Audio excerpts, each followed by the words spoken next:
And we are back on the build phase. I'm Mr. Ben, and today I am joined by a special guest, champion of Midwinter, Mitch. Welcome to the show. Hey, good to So, be here. somewhat Sorry. famously within versus circles, you have come in second place a lot at a lot of these events over the years, and now you've finally achieved the crown. How does that feel? Oh, it feels good. And I got to play Vern in the finals, which was good. I like Vern, so Yeah, I mean, he's certainly not ever going to make it easy on you. nope, never does. So before we get into the specifics of your deck and the main event, the Winter Classic, let's talk about Midwinter a little bit. For those of us who were unable to make the drive due to, say, ornery teenagers, perhaps, paint a picture for us.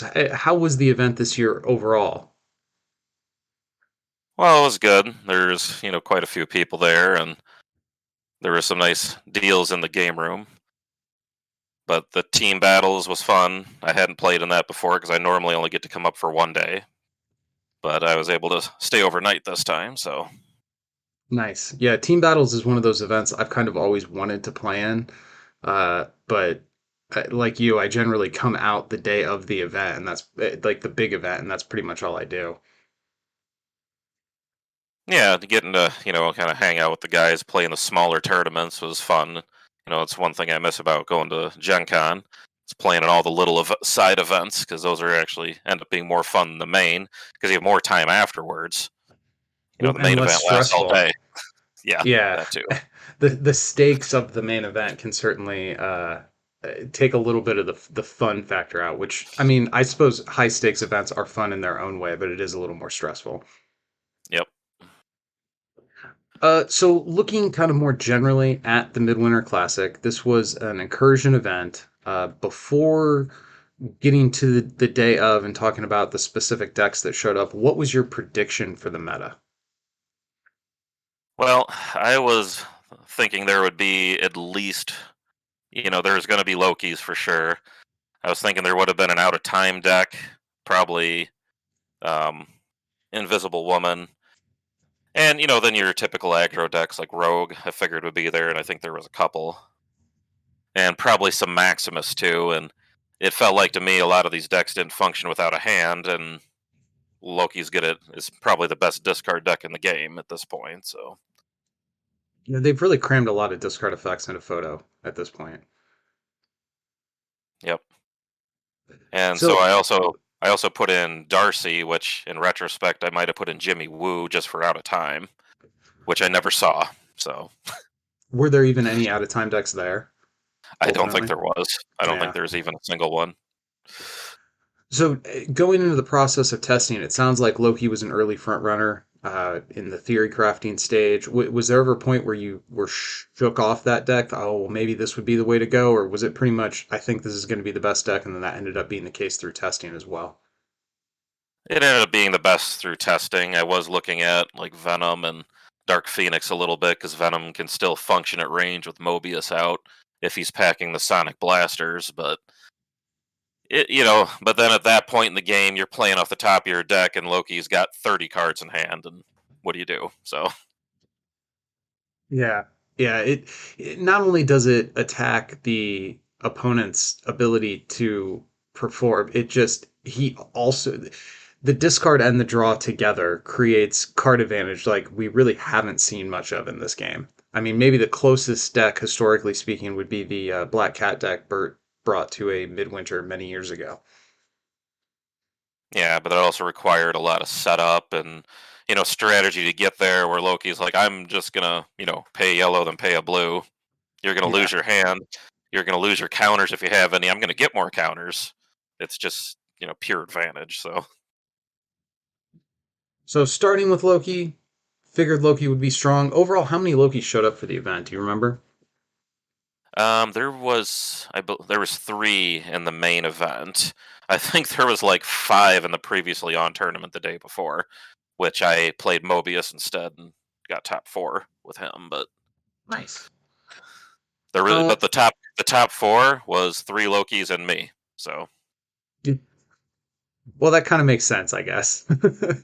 um, Yeah, now, how much of this do you think is the actual raw power level of the cards, and how much of this is, hey, we didn't see very many cards in 2022. Everybody wants to play the new stuff that we finally got at the end of the year. Do you think that factored in as well, and that maybe over time, as other new cards come out, that some of the Disney Plus arc is going to filter down, or do you think this is emblematic that Loki really is this powerful as a card? I think Loki's really just that strong. His level 3 alone is just, I think it'll only get better if he has more ways to get rid of, threats in the back. And he levels up so quick with the whole Chitari weaponry and, Chitari thing. His level 1 is a built-in, way to get his level up. So he burns 5, eventually you'll hit the level up, which usually happens before turn 3. And then you're looking at a 12 defense.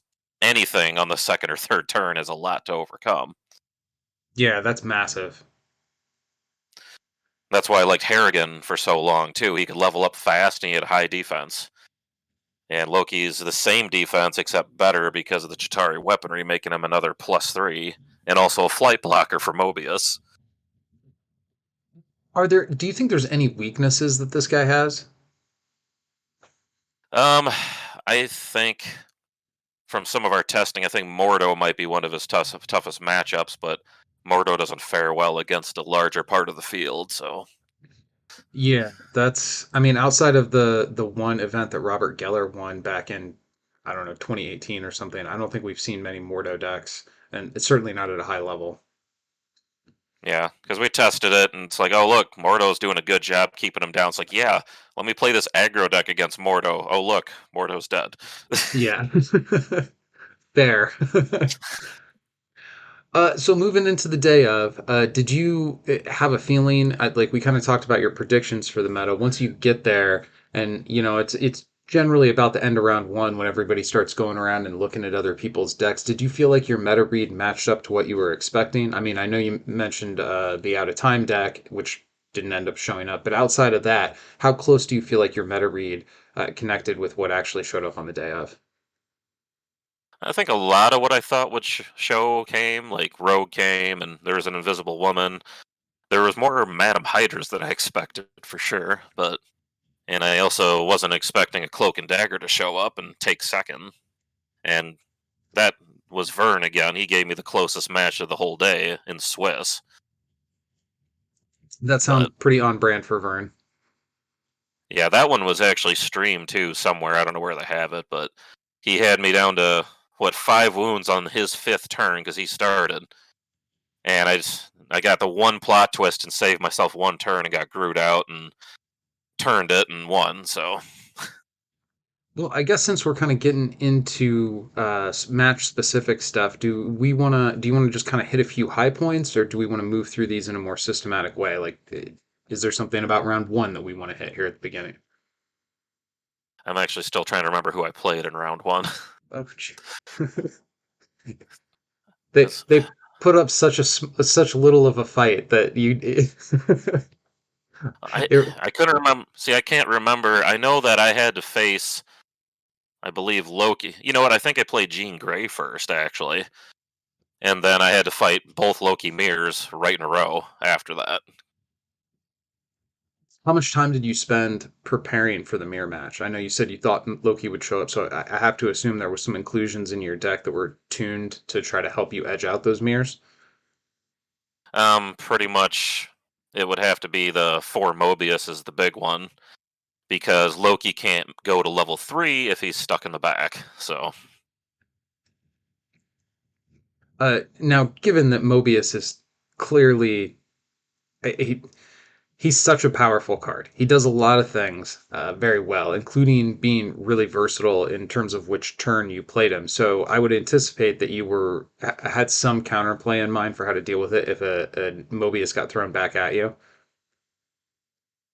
I have Goose in the deck for that, a couple of them, because usually if you're hitting Mobius right away, that's 2 experience in one turn. So you only need about one more turn after that. Hmm. If you go first, I mean, I didn't want to put too much into the mirror and lose out on something else. So But then I also had Grandmaster, so I can just keep getting him bigger, which Sure. that can help.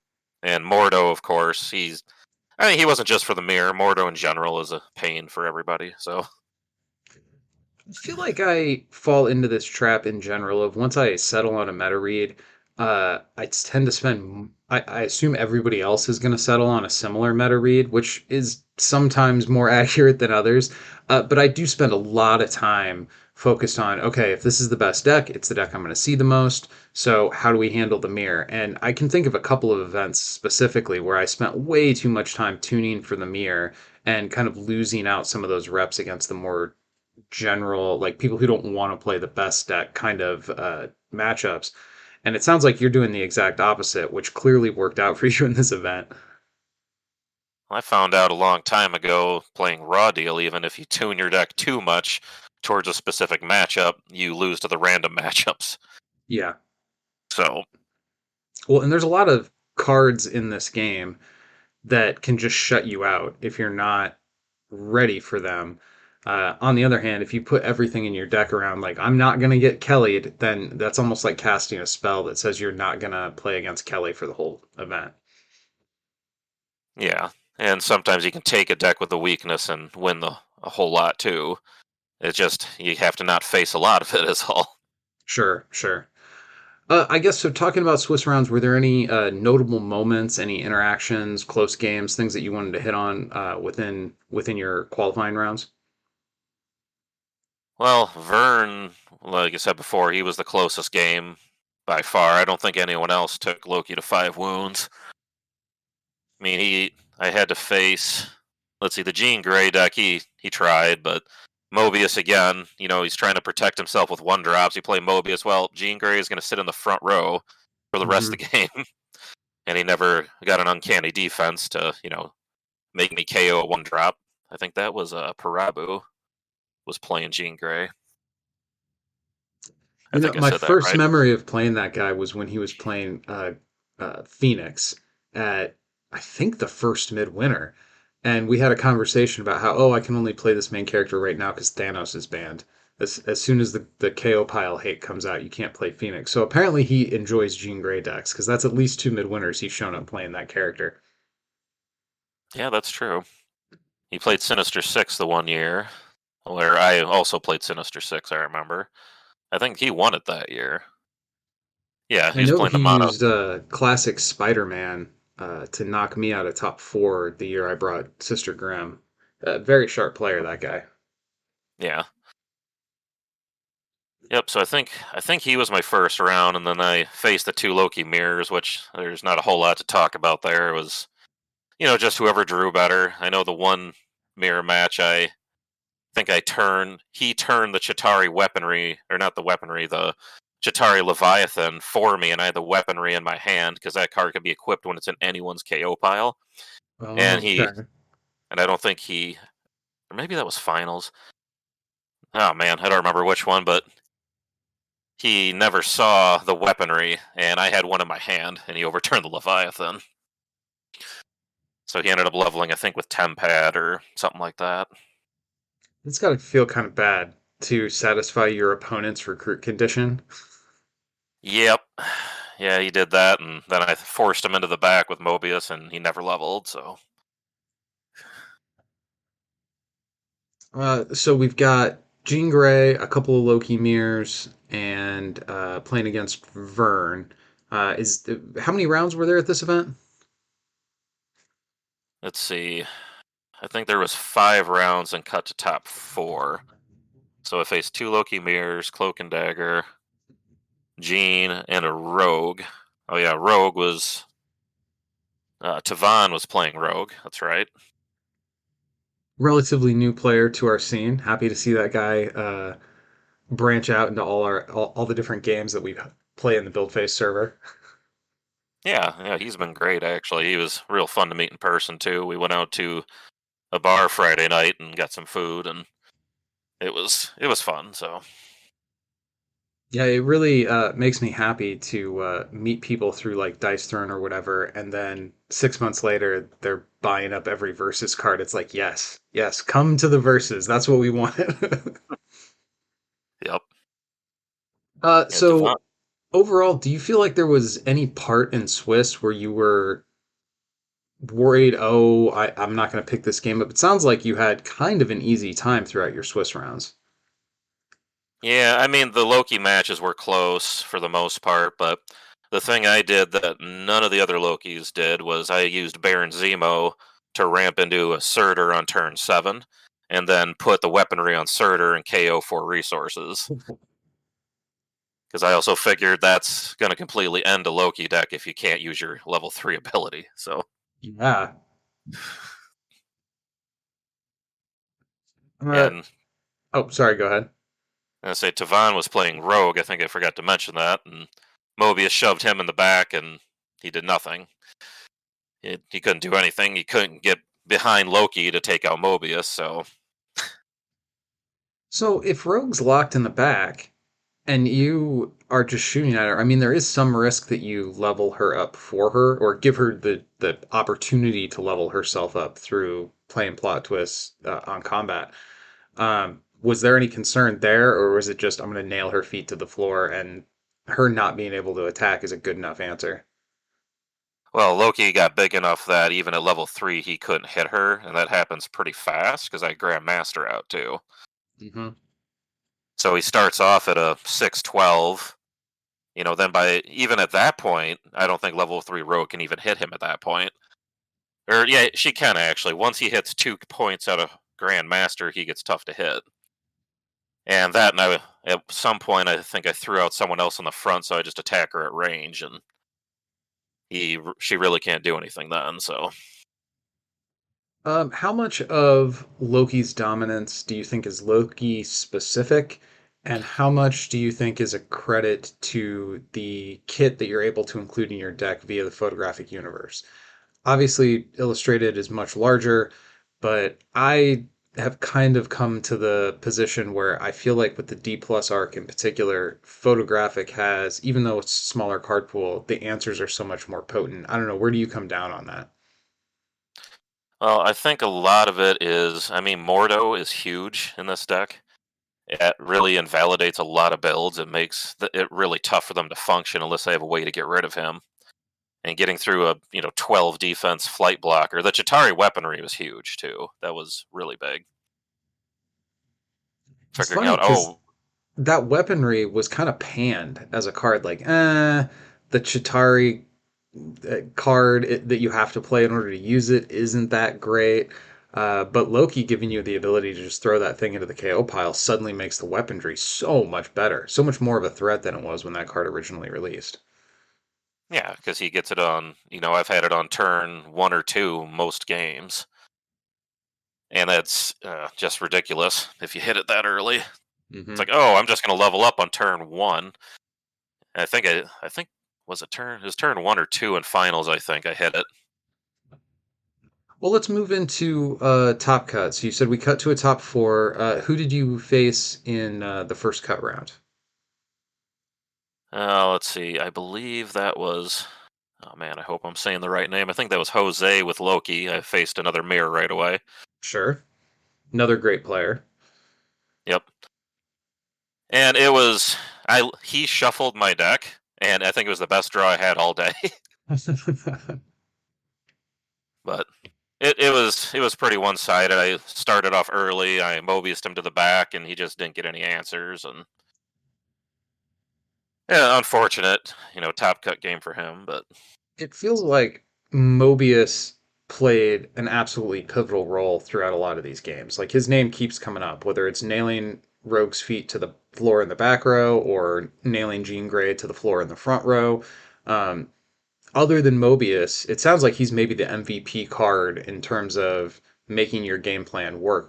Is that correct, or is there some other inclusion in the deck that stood out more than him? no, Mobius is huge in general. Being able to lock any character, not just supporting characters, into a row is a pretty big deal. And then Let's- he's a friend from work is really good too, because once you give Loki the MCU Heroes affiliation, now it's basically a think again. So Yeah, yeah. That there's never been a time since photographic existed where Friend from Work wasn't an extremely good plot twist to have in your deck. Yeah, and he made it better. So Okay, so we get through top four, and then I think you said you were facing Vern in the at the final table, yep. and he was And on Cloak and Dagger. yeah, he was on Cloak and Dagger.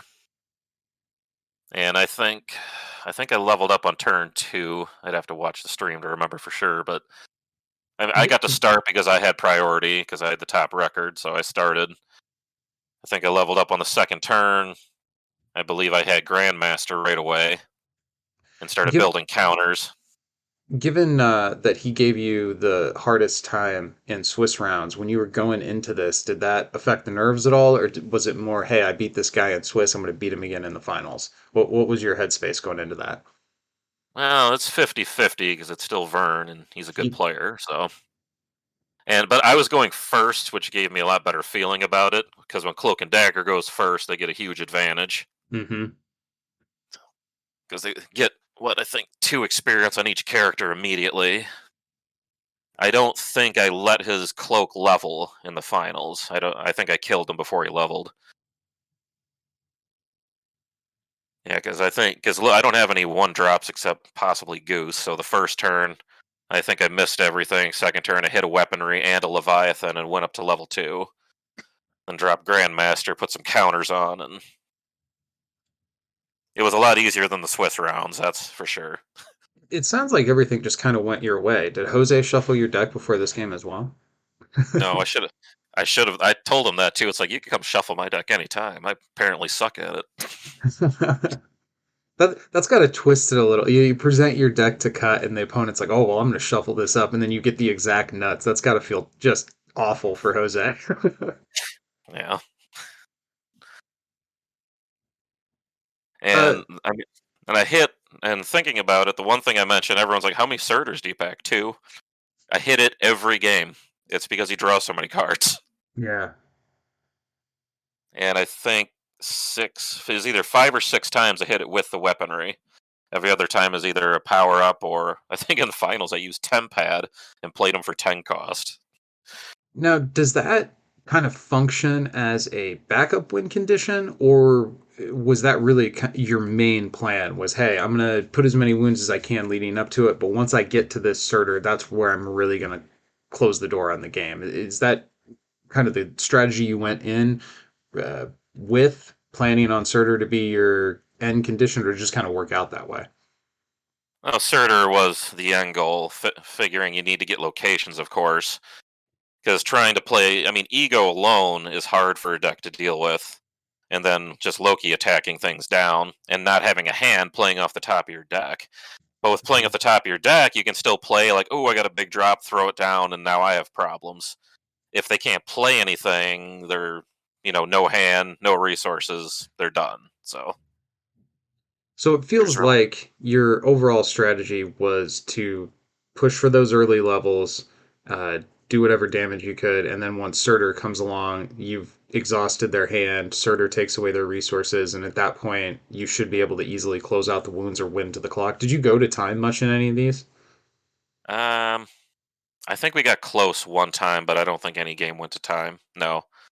No, I never went to time. We got close a couple of times though. Real close. Definitely prefer those kind of events where it's not going to time every single round. Yeah. Well, so overall, you walk away Midwinter Champion. What are your kind of like parting thoughts on the journey to get here and the event as a whole? Well, the event's great. There's such diversity there. I mean, there's mirrors of, presumably the best deck, but that's kind of to be expected. But I wasn't expecting to see a Jean Grey at all. That was pretty cool. Hmm. I mean, I Seems like guess if someone. it's Ralph Cole, it wouldn't surprise me if he was on Jean Grey. But yeah, Oh, and then oh man, what is it? Sean brought a Underworld Venom. Was not that's expecting that. that's an interesting choice. I think he's got kind of an affinity for that character in the way that I have an affinity for Sister Grimm. Uh, you find some of those early main characters that really click with you, and then it's like, oh, I'm going to try to bring this to an event after this event legitimately power crept out of the game. Yep, that's like Devil Dino and Moon Girl for me, which I built a deck for um, Theo, and Theo played it that day. Got a couple wins with it. I saw in the I think it was the Buckeye recap, they mentioned that Theo was on that, and that is so Theo. I love the way that guy's always like, oh, I'm going to play the weird main characters. Yeah, he didn't have time to build, so he messaged me and said, "Hey, can you make me a deck for Midwinter? It needs to be janky." And I was talking to James one night. He's like, "You should take that Maximus Devil Dino and Moon Girl and make it for him." I'm like, "That's a great idea." Well, I'm glad it worked out at least a couple games for him. Yeah. Well, that more or less brings us to the end of kind of all the stuff that I wanted to make sure we hit. Is there anything else about your deck, about the event that I didn't ask about that you want to hit on before we wrap things up? I don't think so. I mean, the event was good. A lot of good people and a fun time. So Cool, great. Well, is there anything you would like to plug, promote, shout out here at the end of the show? I don't think so. I don't really have anything to promote. So Well, I'll do it for you. Mitch is the founder and the head of our versus Discord server. So if you're a fan of the game and you're not in the Discord server, you should get there. And if you are there, you have Mitch to thank for setting that up for all of us. Gosh, years ago at this point.